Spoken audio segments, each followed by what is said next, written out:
क्या कहता है विज्ञान? बाघों की शरीर पर क्यों होती हैं धारियां? बाघ के शरीर पर काली धारियां उन्हें बहुत आकर्षक बनाती हैं। वैज्ञानिकों का कहना है कि जिस तरह से इंसान का फिंगरप्रिंट उन्हें अलग और विशेष बनाते हैं, उसी तरह हर बाघ की ये शरीर पर ये काली धारीदार पट्टियां अलग अलग होती है जो उनकी पहचान होती है। प्राकृतिक विज्ञान के मुताबिक ये धारियां उन्हें अपना भोजन हासिल करने में मदद करती है। जीवों को आकार, रंग और रूप देने प्रकृति ने बहुत ही ज्यादा विविधता का परिचय दिया है। सामान्यतः जीवों का खास आकार और उनका रंग संयोजन उनके अस्तित्व की रक्षा में उनकी सहायता करता है। जहां हिरन के पैर और उसका गठीला बदन उन्हें तेज भागने में मदद करते हैं, तो पांडा जैसे जानवरों के शरीर का काले और सफेद रंग का संयोजन उन्हें शिकार होने से बचाने में मदद करता है। लेकिन क्या आपने सोचा है कि बाघ के शरीर पर हो काली पट्टियां होती है, उसकी क्या अहमियत है? आइए जानते हैं कि इस बारे में क्या कहता है विज्ञान। छिपकर हमला करने की प्रवृत्ति।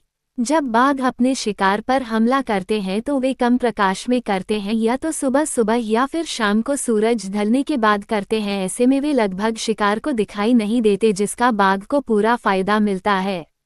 ये वे घास के मैदान में हो, जंगल में हो, बाघ के गहरे नारंगी रंग पर काली पट्टी या धारियों वाला छिपकर जब अपना शिकार करता है तो छलावरन उसकी मदद करता है। कई तरह के विशेषताएं होती है जानवरों में।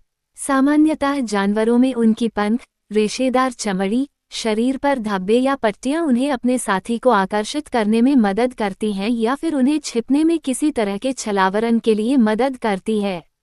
छलावरन का ज्यादातर जानवरों को बड़े जानवरों से शिकार से बचने के लिए होता है, लेकिन बाघ के मामले में यह उन्हें खुद शिकार करने में सहायक होता है। बचने की जरूरत नहीं। खाद्य श्रृंखला में शीर्ष शिकारी होने पर बाघों को किसी भी जानवर से बचने के लिए छिपने की जरूरत नहीं होती है। वे खुद मांसाहारी जीव हैं और सफलतापूर्वक शिकार करने के लिए छिपकर शिकार करने पर निर्भर रहते हैं। इसके अलावा उन्हें अपने पसंदीदा शिकारों की सीमित दृष्टि का भी फायदा मिलता है। दूसरे जानवरों को नुकसान। हिरन या अन्य जानवर सभी रंगों को नहीं देख पाते हैं, इससे उन्हें धुंधले प्रकाश में बेहतर देखने में मदद मिलती है, लेकिन इससे उन्हें एक और नुकसान भी होता है। उनकी आंख के लिए बाघ का फर चमकीला नारंगी रंग का नहीं होता है, बल्कि हरे रंग का होता है, जो पीछे के दृश्य से मेल खाता है, जिससे वे बाघ को पहचान नहीं पाते हैं। छलावरन ही सहारा। दरअसल बाघ जंगल में शेर की तरह समूह में शिकार नहीं करते हैं, न ही उनके पास चीते की तरह फुर्ती या रफ्तार होती है। वे अकेले शिकारी जीव हैं जो छिपकर छलावरन के भरोसे शिकार करते हैं। इनकी पट्टियां या धारियां इनकी 6 उप प्रजातियों में अलग अलग होती है।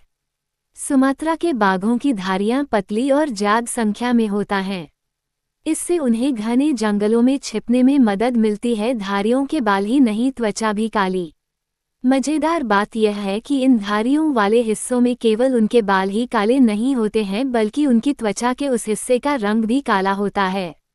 और हर एक बाघ में इन धारियों का पैटर्न अलग होता है। इससे वन विभाग के लोग इनकी पहचान करते हैं। इससे इनकी जनगणना में भी मदद मिलती है, लेकिन फिर भी कुछ शेर सफ़ेद होते हैं, लेकिन वे बहुत ही कम संख्या में होते हैं। कुछ बंगाल बाघ में जेनेटिक म्यूटेशन की वजह से उनमें धारियां गायब हो जाती हैं। इन्हें कई बार पकड़कर पर्यटन के लिए सीमित और नियंत्रित इलाकों में रखा जाता है। हाँ, इनके लिए शिकार करना मुश्किल हो जाता है और इनकी संतान भी सेहतमंद नहीं होती हैं। इसके अलावा पिछली कुछ सदियों से बाघ की धारियां उनके लिए मुसीबत भी होती रही हैं, क्योंकि उनकी खूबसूरत चमड़ी के लिए इंसान उनका शिकार कर उन्हें खत्म करते रहे हैं। Please like, share and subscribe करें। धन्यवाद।